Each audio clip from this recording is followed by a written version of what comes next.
9 amazing NBA players who had to retire super early. Subscribe to the channel and comment down below saying I subscribe to enter this month's shoutout giveaway. Number 9. Brandon Roy. Crazy as it may seem, the former Rookie of the Year, Brandon Roy, is just 33 years old right now, and it's crazy to believe how far he could have got if it wasn't for all those constant nagging pains and regrettable knee injuries, and he'd probably still be balling his life out backing up Damian Lillard and CJ McCollum in his beloved Portland Trail Blazers. In just a handful of NBA games, Brandon Roy wowed everybody with his impeccable scoring ability, his sandals, and crafty moves, and the fact that he could fill the stat sheet on a nightly basis regardless of the rival. His peak came during the 2008-2009 campaign when he averaged 22.6 points, 4.7 rebounds, 5.1 assists, and 1.1 steals per game in 48% from the floor, but injuries cut his career short.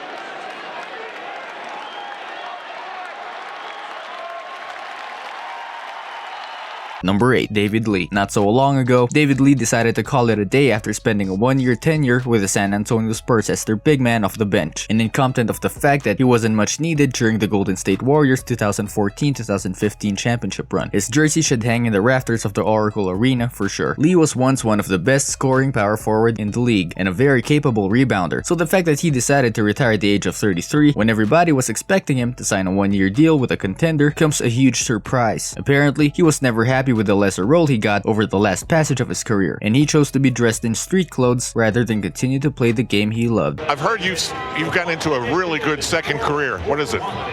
Doing some family business stuff. Things are going really well. Number 7. Baron Davis. Just like Nate Robinson, Baron Davis has reportedly been desperate to make a comeback to the NBA for years now after leaving the association in 2012. Davis was one of the best scorers in the league during his prime, as well as a terrific playmaker and a very efficient player in both ends of the court overall. Sadly, injuries really took a toll on his development, and it seemed like he just couldn't shake them off. Now he's spending some time in the G League at Delaware, something quite sad if you remember he was one of the best two-way point guards in the league. Over his NBA career, the strong guard averaged 16.1 points, 3.8 boards, and over 7 assists, as well as 1.8 steals per game, and it would be delightful for old fans to watch him on an NBA jersey once again. Here comes Davis. Davis falls down and he's hurt.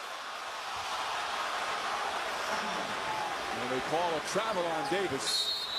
He's been playing all season with all sorts of injuries, and he's in a lot of pain. Number 6. Gilbert Arenas. For a while, Gilbert Arenas was considered as a part of the basketball elite with his capacity to score at will and be a willing full passer, but his lack of leadership, poor off-court behavior, and self-destructive personality made him one of the NBA's biggest what-ifs of the last couple of decades. Arenas was banned from the league for reportedly pulling a couple of guns in the locker room to his teammate Javaris Crittenton after a gambling altercation, and with all of his aptitudes and desire to come back to the league, nobody's going to give him a second chance, nor is he worthy of one. Through a 10-year span, he averaged 20.7 points, 3.9 rebounds, 5.3 assists per game with 1.6 steals, also winning the MIP accolade and making it to 3 All-Star games. Any possible excuse or explanation for why Gilbert Arenas, loaded or not loaded, would have guns in a locker room in the NBA?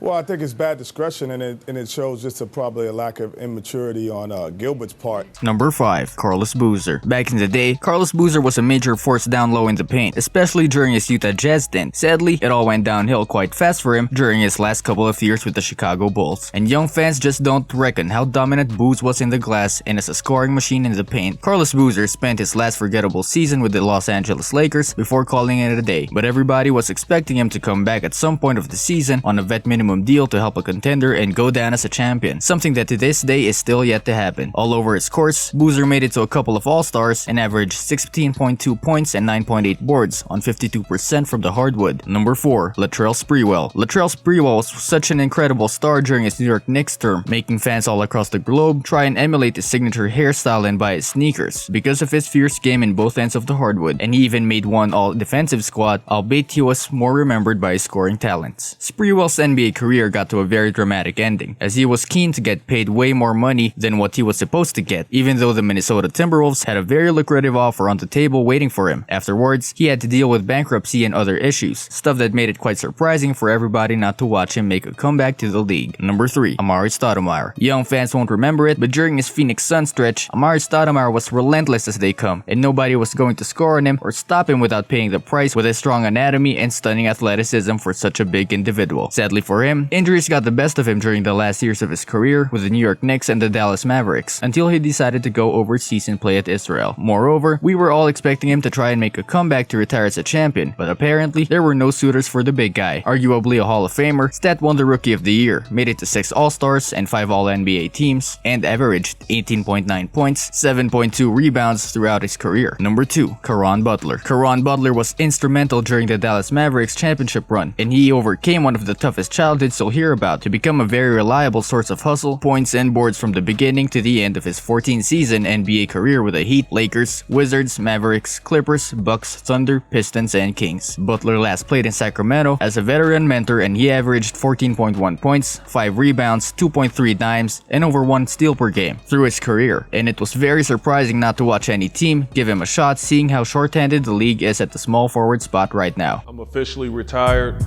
All my fans out there, thank you. I salute you and continue to watch me as, you know, I capitalize and I maximize my second love. Number 1, Ray Allen. Without any kind of hesitation, we can all, even Boston fans, agree Ray Allen is a first ballot Hall of Famer. Allen was a huge threat during his early years with the Milwaukee Bucks and Seattle Supersonics, as a way more than a shooter, racking up points, steals, assists as an athletic freak that he could crash the best defenders in the world. Through the latter passages of his career, he became more of a spot-up or catch-and-shoot shooter, and he'll go down as one of the deadliest scorers from beyond the arc in NBA history. Allen made it to 2 All-Stars and was a key factor in 2 NBA championship teams, and everybody was expecting him to make a comeback for 2 full seasons until he finally stated that he had no intentions whatsoever of doing so. All throughout his successful career, he totaled over 24,500 points, 4,300 assists, 1,500 steals, and 2,973 3-pointers. And this brings us to the end of our video. I hope you enjoyed it. Hit like if you did, and don't forget to subscribe to our channel so that you don't miss any of our videos in the future. Also, watch the 2 videos that are on your screen because I'm sure you'll love them. With that, I'll see you in the next video.